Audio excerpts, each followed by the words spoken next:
जगन्नाथपुरी में मां कर्माबाई, उड़ीसा आपके पास जगन्नाथपुरी में मां कर्माबाई प्रतिदिन खिचड़ी बनाती थी और बाबा को भोग लगा दी। एक दिन एक सुंदर सा बच्चा चला आया और कर्माबाई के हाथों की खिचड़ी पा रहा है।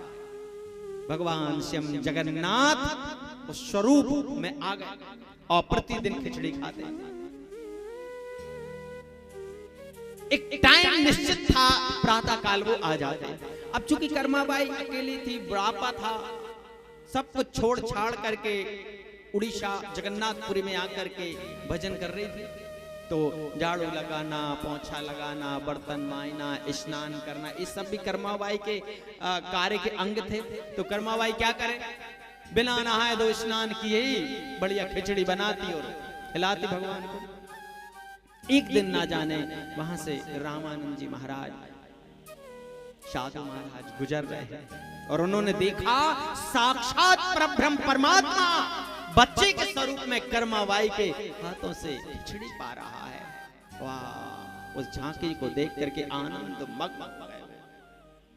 और जब वो गए तो कर्माबाई के पास वो गए, मैया मैया स्नान करके हमको भोजन बनाना चाहिए। मैया आप स्नान किया करें, शरीर की पवित्रता के साथ भोजन बनाया करे और वो खिचड़ी जब आए तो उन्हें खिलाया करे। और ऐसा संदेश दे करके चले गए। दूसरे दिन कर्माबाई के मन में भी आया, सच में मैं स्नान नहीं की हूँ, मैंने झाड़ू नहीं लगाया, पोछा नहीं लगाया कुटिया में, और इन सब करने में उसको 10-11 बज गए दिन के। स्नान इत्यादि से निर्वृत्त होकर के जब वो खिचड़ी बनाने के लिए तैयार थी तभी ठाकुर जी आ गए। अरे कर्मा, भूख लगी है। मैया बोली, अभी लाला रुक जा, थोड़ा सा देर, अभी मैंने स्नान बनाए, बनाती हूँ। भगवान वापस चले गए। दोपहर में आए,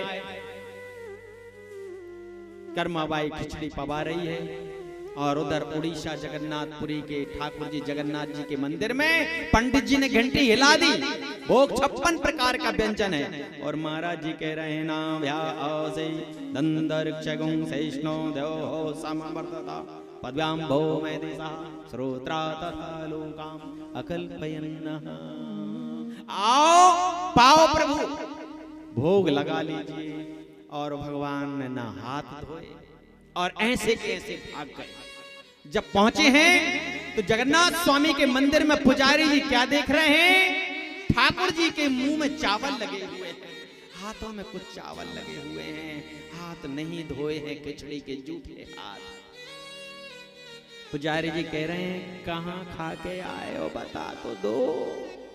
बोले, हम कर्माबाई के घर खिचड़ी खाने प्रतिदिन जाते हैं और वहीं खा के आए हैं, तो हाथ तो धो लेते, मुंह धो लेते। और उनका टाइम ही नहीं था। पुजारी जी, आपने घंटी बजा दी, मंत्र पढ़ दिया, हमको तुरंत भाग करके आना पड़ा। आज एक साधु ज्ञान बखार गया कर्माबाई को। प्रतिदिन सुबह सुबह कर्माबाई भोजन बना देती, बिना नहाए धोए खिचड़ी बना लेती थी, हम भी नाश्ता कर लेते थे। आज तो भैया पेट में बहुत सारी भूख थी, क्या करें, लेकिन 12 बजे तक खिचड़ी नहीं बनी। और जब हम गए तो वापस हो गए। साधु ने कह दिया कि नहा धो करके बनाओ भोजन। और जब हम पहुंचे, दोपहर हो चुके थे, भोजन किया, जैसे तैसे खिचड़ी खाई, जब तक आपने बना लिया आ गए। कह देना पुजारी जी उस साधु को ढूंढ करके कि ज्ञान बताने की आवश्यकता नहीं है ज्यादा, भगवान भाव में छुपे हुए हैं, भगवान आपके मन में, भगवान शरीर की शुद्धि में नहीं है। शरीर की शुद्धि करना चाहिए, लेकिन ऐसी गंगा नहाने से क्या फायदा कि जहां मन में कचरा ही कचरा भरा हो।